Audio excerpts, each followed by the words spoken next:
Welcome everyone. Sorry for this short delay. First webinar, so we had a bit of a startup problem. I'm Henny Wieland. I'm the European Manager for LonMark International, Secretary of our Smart IT Council. And I have the pleasure to introduce the speaker of today's webinar, our first webinar of 11 in total, Mark Buckland. Just a short intro about Mark. Mark joined Echelon Corporation in 1992 as a senior applications engineer based in the UK. He was appointed manager of customer services for EMEA in 1998 and subsequently the senior solutions architect for EMEA. As you all know, Echelon was taken over by Adesto Technologies in 2018, and Mark has been the company's global IoT product manager. In addition to being involved in many product launches, he has consulted for customers and also thought about all aspects of LonMark's technology to both integrators and OEMs worldwide. Mark's presentation will be about integration of open networking protocols at the edge using Internet of Things Access Protocol, IAP. The presentation will cover the seamless integration and connection of LON, BACnet and Modbus devices at the edge along with secure cloud connectivity using IAP. If you have any questions, please use the text box. Mark will answer these questions after his presentation, and the webinar will be recorded and posted on our website. All right, Mark, the floor is yours. So thank you very much, Henny, for the kind introduction. So good afternoon, everybody.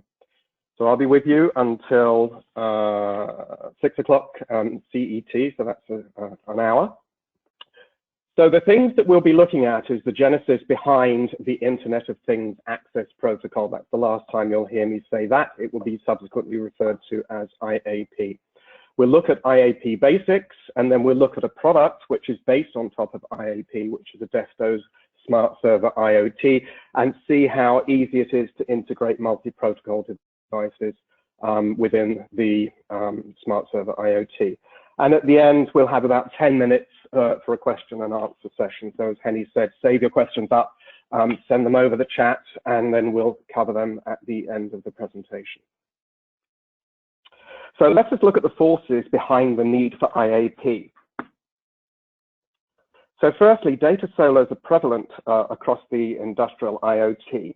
There are many verticals within the industrial IoT arena, from smart agriculture to connected buildings through to smart cities.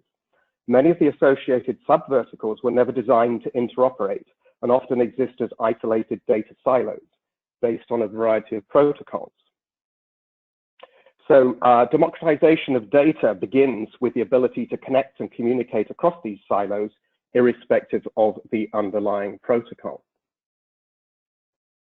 So there are many barriers to realizing the true value of IoT. There are legacy requirements, long product life cycles where rip and replace is not an option, so backwards compatibility is a must. We all depend upon systems installed in the IoT, so failure is not an option. It is factors such as these that we have just examined, along with new cloud-based AI services such as predictive maintenance, where data is a highly prized possession, that have driven the need for IAP. So let's look at some IAP basics. So IAP's open interoperable data fabric provides connectivity interoperability that can bridge both wired and wireless media and route both legacy and networking, new networking protocols.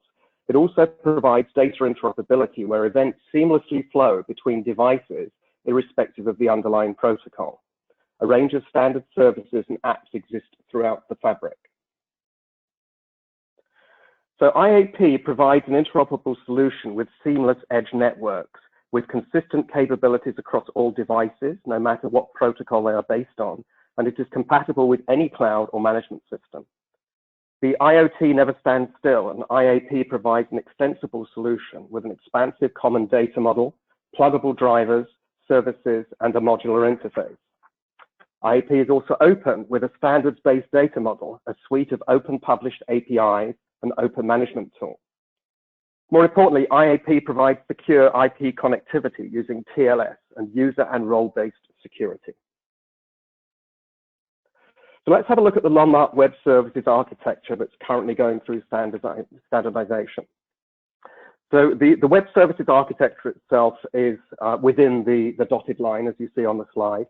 So south of the IAP message bus, the blue line in the middle, which provides Web Services APIs along with both data and network interoperability, are protocol-specific drivers and their associated hardware interfaces. North of the IAP message bus are a range of services, an OPC UA server, the IAP MQ message broker, the BACnet server, and the CMS and REST server. So customers can create their own custom web pages, custom drivers, and custom services using off-the-shelf tools. Services and applications resident in the cloud can securely access data within the Web Services architecture.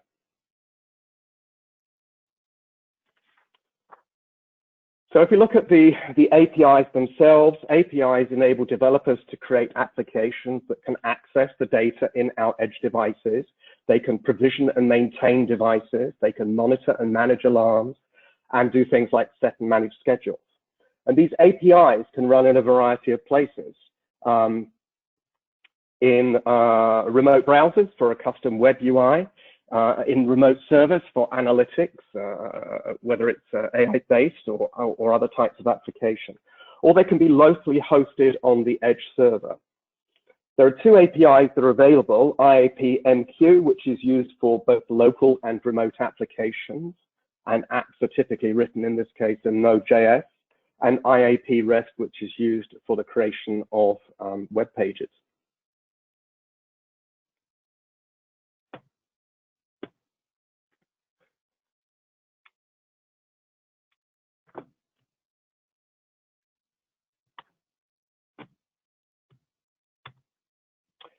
Sorry, you'll have to bear with me for 1 second. Microsoft have locked me out.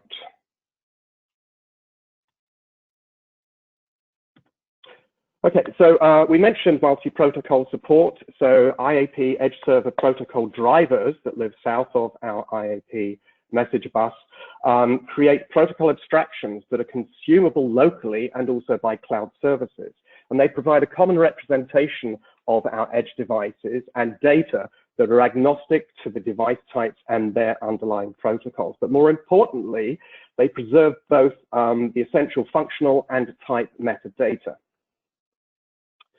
IAP provides for connections between devices, which allows us to unlock the device value with publish, subscribe, or pub/sub connections.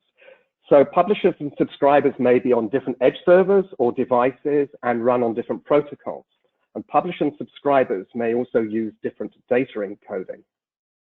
So effectively, if we're, an example would be, if we're dealing with LON, we would have peer-to-peer connections within the framework of LON. If a LON device wants to talk to a Modbus device or Modbus wants to talk to LON, then we would create point-to-point connections.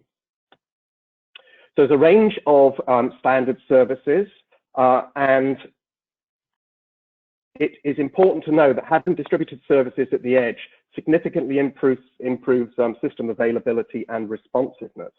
So we have scheduling, where scheduling events can be based on the time of day or relative to sunrise and sunset. So in the case of street lighting, for example, you want an astronomical based time solution. That's where we'd use sunrise and sunset. And the events themselves can be related to data point updates or actions such as firmware updates. And these events can apply to devices and groups using different protocols. We have data logging, where data update intervals and retention periods can be configured on a per data point basis. And the logs can be retrieved with flexible filters to support dynamic trending. We have alarming, where alarm generation is configurable based on evaluation rules. And alarm notification can include emailing the service personnel in question, or again, job activation. And customers are free to create custom services and cloud connectors. Again, these are typically written using Node.js and will interface to the IAP MQ APIs.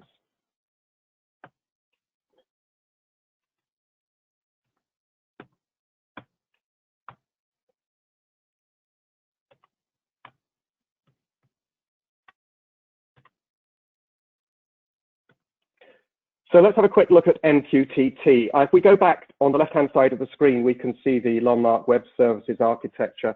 At the top in the middle, we have the IAP MQ message broker, and that really is central to the operation of the Web Services architecture, where it allows devices to communicate to things like services via our pub/sub mechanism. So MQTT is a very popular lightweight publish-subscribe protocol that was developed by IBM for the IoT arena. It consists of devices that will publish through the message brokers, devices that will subscribe to the message broker, given specific topics. So an MQTT message will consist of two things: a topic that defines the data point in question, and the payload, which is the value of that topic. So any client can publish any message to any topic, and any client can subscribe to any topic and receive messages tagged with that topic. So if we look at some IAP MQ examples, that in this case we have some Node.js code. A topic in this instance is created by concatenating a set of strings to create our topic.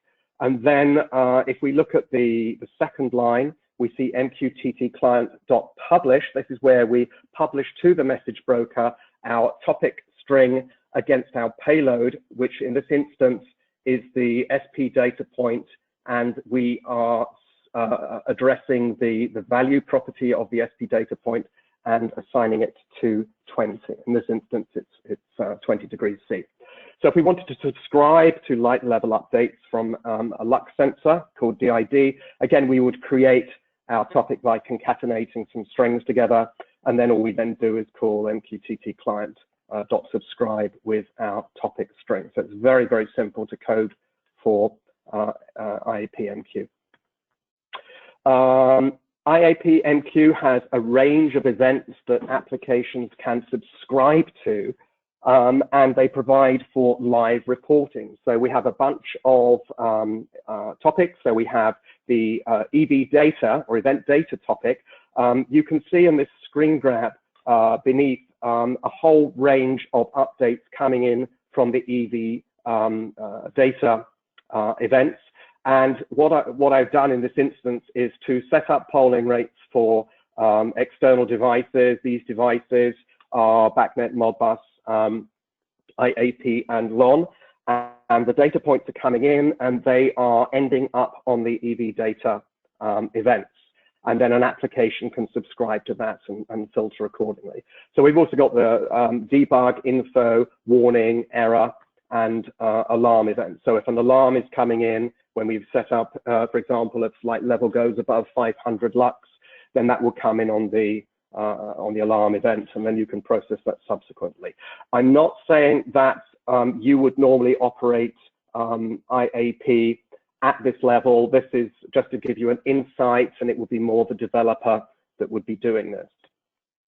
We also have the REST API. So it's a RESTful web interface that has 4 components. It has a method. These are very familiar REST methods. So we have post, get, put, and delete. All of you have used get. Every time you go to Google, you use get inadvertently, but nonetheless you do. And then we have a resource, a path or a URI defining a resource on our server. We can have wildcards in this list. So an example is shown below of a value associated with a state data point. RESTful web services also can provide for queries where we can get a subset of resources identified by the resource path. And here we have an example of getting everything associated with geozones in San Jose and Santa Clara. And then lastly, we have the payload. If we are doing a post, get, or put, we either have a string or a JSON, so that's JavaScript object notation formatted payload. Here we have an example of a JSON payload, which is the key value pair of rate and the value being 5. So here we have some REST examples. If you are coding, you would use put against this particular URI with this particular payload, and this would actually set, for the LON people out there, that would set obviously a snippet switch with a value to 100 and the state to 1. In other words, we're turning something on. If we want to read a temperature value in a browser, all we would do is do an HTTPS to our edge server with the URI of IAP/dev/3, which is the device handler identifier. We're after the interface for the device, the logical interface. It's a temperature sensor type of block. It is index 0. The data point in question is NVO HVAC temp, and we're after the value property. So if we put that into our browser, we would get back everything associated with the HVAC temperature data point. And then an example of a query would be, give me back all the log data points named NVO energy from device 4, as we see below. Now, that's IAP basics. We're now changing track slightly, and we're going to look at Adesto's SmartServer IoT, which has been developed on top of IAP. From a hardware perspective, we have an edge server. The edge server replaces, well, the SmartServer IoT edge server replaces the original SmartServer 2.2. No longer do we have integrated transceivers or integrated I/O. They're all outside for more flexibility. We have a multi-I/O module called an IOX, which provides for 8 channels of digital in, digital out, 232, 485, 2 inductively rated relay channels, plus an option for built-in metering. We have external USB-based transceiver modules. Here you're seeing the U60 for the LON FT channel. Customers are free to develop their own. It's an open solution. And then bearing in mind the previous version or incarnation of the SmartServer 2.2 had integrated transceivers. In the case of power lines, specifically, for example, for street lighting, where the LonWorks or ISO 14908 Part 3 power line channel is probably the most prevalent solution for street lighting worldwide. We now have an external power line transceiver that offers integrated 3-phase coupling and connects back to the SmartServer using a USB channel. So from a manager's perspective, we have secure IoT messaging to the cloud using, again, TLS. We have built-in device management. We have built-in support for existing industrial protocols and flexibility to expand to new ones should we wish to do that. So built-in is LON, Modbus in all flavors, and BACnet in all flavors. And from a developer's perspective, we have built-in data management services. We're compatible with open installation tools. We've got the open published APIs for controls and web applications, and then an open interface for our IoT devices and protocols. To simplify the use of IAP, we have a CMS, which allows for device provisioning and management, data logging and retrieving, monitoring and alarming, scheduling and energy management, data point connections, and customizable reports. We'll look at each of these ones in detail going forward. LON has typically been a very highly typed solution. In other words, we have data types, we have network variables or data points with a standard network variable type. This means that you can connect between types and not have any issues, etc. In the field. So extending on that process, we also have types associated with BACnet and Modbus devices. So we have a types widget that allows you to import these type definitions, and then subsequently you can instantiate against these type definitions. We have a devices widget, which allows you to create devices, view data points, provision devices, test devices, that sort of thing. In this context, a widget is something that exists within the framework of the CMS. It creates multiple widgets, effectively create a dashboard, and these dashboards are set up on a per user basis, so everybody can have their favorite configuration for ease of use. So here we see, on the theme of multi-protocol, here we see a bunch of devices. They look exactly the same, except the first one is a LON device, which also features BACnet FT, which we'll talk about a little later. We then have, again, a LON device. Then we have another LON device that supports BACnet FT. Then we have a Loitec 550 BACnet IO device, which is running BACnet IP, and then we have an ocean-controlled Modbus RTU-based device. So the whole premise of IAP is to present devices in exactly the same way to the user, irrespective of the underlying protocol. So here we're seeing how we create devices with the devices widget. Here we are creating a device with manual address assignment. We also have discovery. We put in a MAC address, and this MAC address format changes whether it's BACnet, Modbus RTU, Modbus TCP, or BACnet MSTP. We have an owner, in this instance, the local SmartServer, and then on the premise that we've already imported the data types, here we have available and selected device type called an EBB multi-sensor. Then we can save that off. Now, irrespective of the underlying protocol that the device has, provisioning is exactly the same. In the context of a LON device, provisioning goes out and will assign a logical address. It will make connections and do all that good stuff that the LON guys are used to. Provisioning's also got another name. It would have been previously, or still is, in the context of LonMark or ISOT-CT. It's known as commissioning. So provisioning in LON does a lot to our device. It sets the whole device up, downloads the logical address, connectivity, and sets up our configuration properties. In the context of BACnet and Modbus, it goes out and makes sure the device is there and marks it as provisioned, provided that it can talk to it and get data from it in a valid way. So device testing is available through the devices widget. We just click on test, and then no matter what the device is based on, we will get a response, either a success or failure. A LON device will come back with a lot more information. It comes back with a standard test report.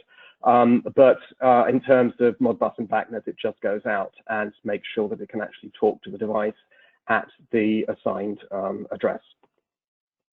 Now, we have created our data types. We will have instantiated our devices, and then a device will consist of one or more data points, and these data points have associated properties. In terms of monitoring, this property might be a polling rate. In terms of alarming, it will be the associated thresholds. And in terms of logging, it will be the associated logging interval. So everything associated with a given data point type is set up in the data points properties widget, and then that affects any device that uses this particular data point type. So we have alarming. So we have an alarming widget that allows us, once we have set up in the data point properties browser, once we have set up our high and low error and warning thresholds, we can then set up an alarm definition. We can set up who this alarm is going to be sent to. And within the framework of the alarm widget, all the alarms are coming in. They're act alarms. In other words, you've manually got to clear it to stop that alarm happening. And if you go into an alarm condition, that alarm is added to the bottom of the list, and then you can see the root cause of your alarm and act accordingly. Going back to the data point properties widget, we could set up logging intervals. So we have 3 retention periods, all with their associated logging intervals. Obviously, the size of the database is very much dependent upon the intervals. Once we got the data into the database, then we can create a report. In this instance, we're showing you a data trend report. We can then run that report. What it does is scour the SQL database, and it will produce a nice graph for you based on the contents of the database over the start and stop times that you have requested the report for. We talked about services previously in IAP. So IAP treats calendar events exactly the same, irrespective of the underlying device protocol. So here we're seeing a event with a stop and end time. It's assigned a given priority, and the data point in question is the Logitech 550B digital I/O device, and we're setting the value to true. A little bit, we don't have time, or it will be too complicated to explain everything associated with data points, but if we draw a parallel back to LON, where we have a network variable and it has a type and it has an implicit value, what we now have is a data point with a bunch of properties, and these properties will be things like the current value, the monitoring rate, the current priority, the priority array. So all data points look somewhat BACnet-esque, for want of a better term. Now, we talked previously about connections, in that connections can not only be created within the same segment or multiple segments of a similar protocol, but we can also span protocols, and connection objects support data flow from source to destination data points, and they range from true peer-to-peer event-driven connections for the likes of LON to, depend upon the edge protocol, we're talking about to point-to-point.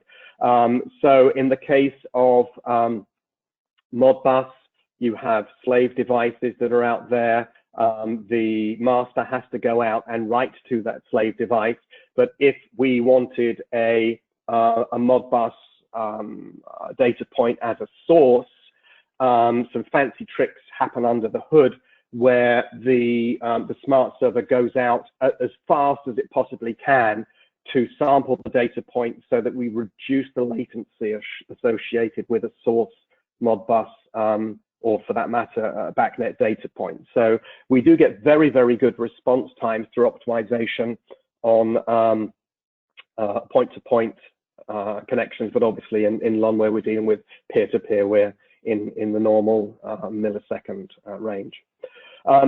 So at the moment, connections are made using a thing called a connection file, which you feed into the CMS, or by using the connection method in IAP MQ. We'll look at each of these in turn. So a manager or integrator would use the connection file, and a programmer would use the connection method. Now, one of the main things is that data transforms can be made on the fly. That is to say, we can extract fields or create structured data from a source data point involved in the connection. We can also create enumerations on the fly, and we can also do scaling. So we'll show you an example of that in the next slide. So here we have a conf file. It's CSV. It's about the only way that I could show this to you. If I brought it into Excel, it would be way off the right-hand side of the screen. So it's compacted as much as possible. So we see sources and destinations. So in this instance, we have a singular file that defines our connections. We have a source data point. We have a one or more destination data points. And then optionally, we have a transformation that's applied to the source data point. So in the first case, what we are actually doing is creating an enumeration from an extracted field.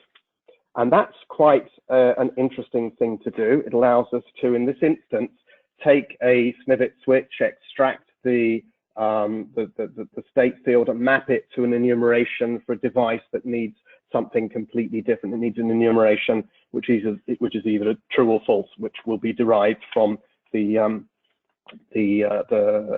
this instance the state field of our network variable. The next one down is that we're seeing that we're mapping the level field of the source data type. We're extracting the level field and applying it to level property, which is associated with our digital I/O on our iOS. The next one down in red is where we see we're extracting the state field of a Snippet switch in isolation and applying that. So in other words, the state field, either it's a Boolean, so it's either true or false, 1 or a 0. And we're taking that data and pushing it out to a couple of Modbus devices as the destination. So that just shows you inter-protocol connections. And then the last one is going back the other way. Remember, we talked about rapidly polling Modbus devices when there are source involved in a connection. This happens automatically in the background. So here we're seeing the creation of the creation of a structure because the Modbus TCP device has just got a 1 or a 0 coming in, and we need to create the state and the value field for a Snippet switch connection to a LON device. So that's how we recreate structures. So here we see an example of IAP MQ. We're using Node.js.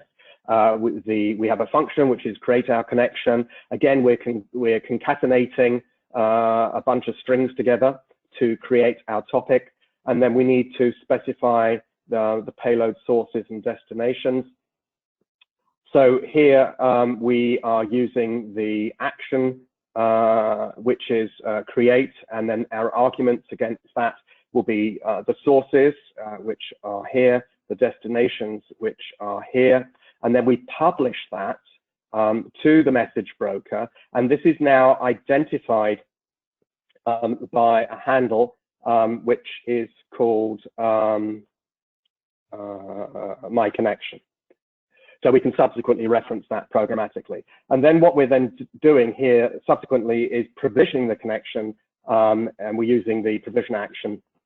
Then we're just publishing the topic and the payload here, which was the action provision. So it's very straightforward to use Node.js and the IAP MQ APIs.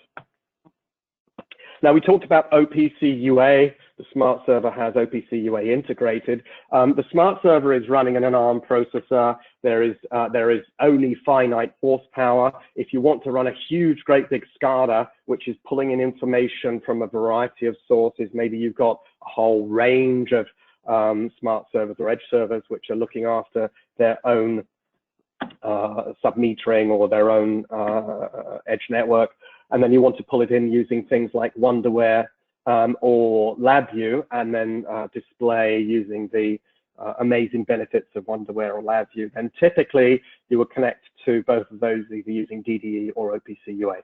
In this instance, we have an OPC UA server that's available to push data out to your preferred SCADA package. Now, we spend a little bit of time on BACnet because we have some really interesting features within the SmartServer IoT. First and foremost, we have a BACnet client. That is to say, we can receive data and process that data, maybe log data or alarm against that data when the data is coming from an external BACnet server. In this instance, it might be the Loitex 550B device that we have. We then have the concept of a BACnet FT router. So BACnet FT is where we run BACnet IP over our FT channel, and this provides the most easiest to use, most reliable, and certainly the lowest cost of ownership BACnet field bus solution, irrespective of whether we are talking about comparisons with MSTP or BACnet IP. It will always be cheaper, it will always be more reliable, and it will always be more secure. So what this allows us to do is to run BACnet IP over our FT infrastructure and talk to our devices on our FT channel from the IP infrastructure as though they were normal BACnet IP-based devices. And we'll see the result of that with a BACnet browser in a second. The other thing that customers might, or integrators might want to do is to, what would have been known as a gateway before, is to automatically expose Modbus or LON data points into the BACnet arena, and we do this using the BACnet server. And what we do is we feed the BACnet server a thing called a BACnet type map or a BTM file that defines the data points that we wish to be exposed into using the BACnet server. So we're effectively creating virtual BACnet devices. Within the configuration UI, we have the ability to set up BACnet network numbers and whether BACnet is running or not.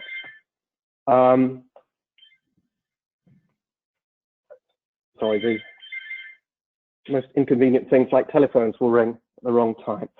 So here we see a BACnet browser from ConnectX that scanned my network that's sitting beside me, and we see several things. Going back to the previous slide, we see network 1, network 113, and network 8888. So remember those numbers. So this is 113, which is our BACnet FT channel, and here we see an IFDE device, a Circon device, and an Arcom device that have been found on the FT channel by the BACnet browser that's connected in our IP infrastructure. The other thing that we see is BACnet network 888, which is our BACnet server, and I fed in the BTM file, and I'm now seeing automatically a device which says it's a virtual device mapping, and we are exposing light level, temperature, and switch, which are these 3 data points that I defined in my BTM file. Now, the good news here is, let's say you've got an existing installation where you have Long or Modbus, and you want to bring that into the BACnet infrastructure. You only have to define a single file, that single BTM file, for every single type of those devices that are out there. So once you pull that file in, and from that point on, every single device of that type will have all of its interface as you have defined in the BTM file exposed to the BACnet world without you having to do any work at all, which I think is a wonderful thing. So it makes gateways a redundant thing. It's very, very simple to do that. Now, you're all probably asking, how do I create applications, or how do I do sequencing? So Node-RED is a mechanism that allows you to create both applications, I'm paraphrasing somewhat, applications and dashboards. It's an open tool that was again created by IBM, and it allows you to graphically, using nodes and connections between nodes, define your application process or business logic, and the logic itself is written in Node.js. More importantly, these the source data points can be anything. They could be local data points on our SmartServer. They could be Twitter. The destinations may very well be local devices. The other thing that Node-RED has is interfaces off the shelf to Alexa. So if you want to turn your lights on using Alexa, it's very, very easy to do. You don't have to write any code at all. So Node-RED, the screen that you're seeing at the top is the standard Node-RED screen. If you were to go and get Node-RED and download it onto your local PC and do your node development and then launch the web pages. So we've defined our applications and our dashboards within flows, and then we deploy those flows to the target. And then, depending on what you're doing, if it's a dashboard, then that dashboard is available, as you can see on the right-hand side, as a web page, and you've got lots of fancy gauges and graphs and things that are available off the shelf. Now, what we've done within the SmartServer IoT in the new build that's coming out next month is created a thing called a sequencing widget, which is basically Node-RED within the framework of a CMS widget. So it's just normal Node-RED, and it just allows you to access data points in a very simple way that are located on the SmartServer. Okay, we're slated to finish in 2 minutes, and I should be on time. Okay, so we talked about cloud connectivity and the values of cloud services using AI, such as predictive maintenance. The question is then, how do you create those secure connections to the cloud?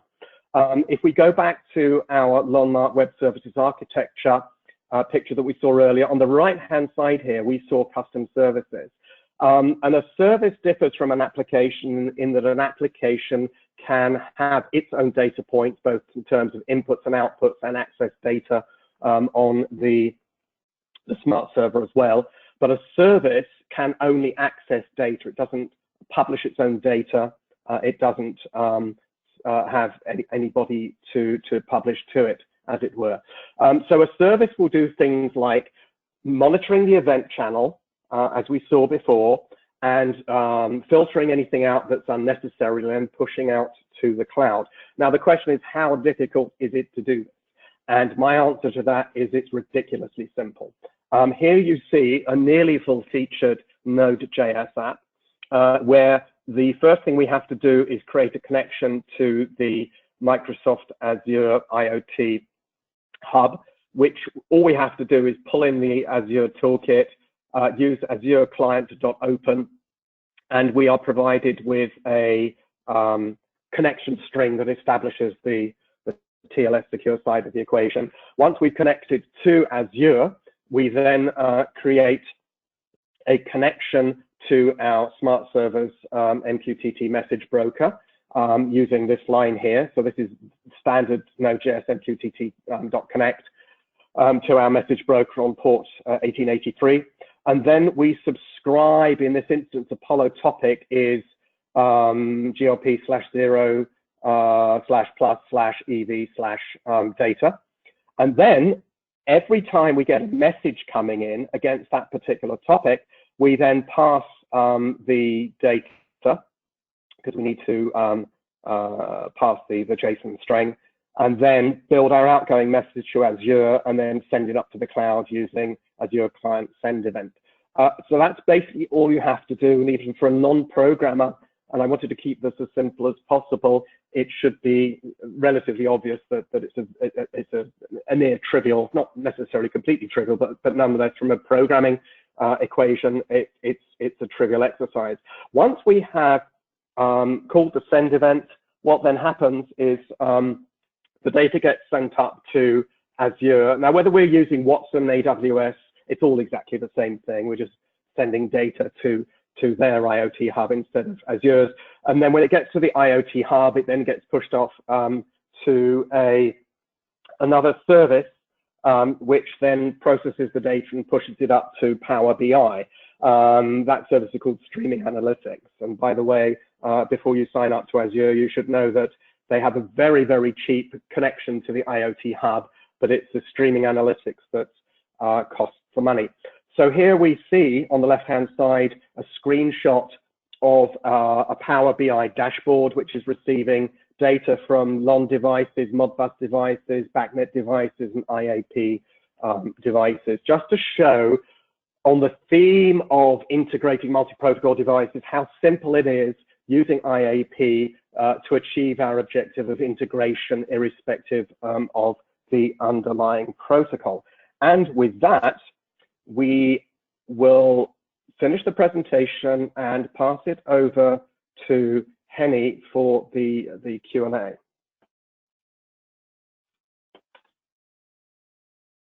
All right, thanks, Mark. Okay. Let me see if there are any questions.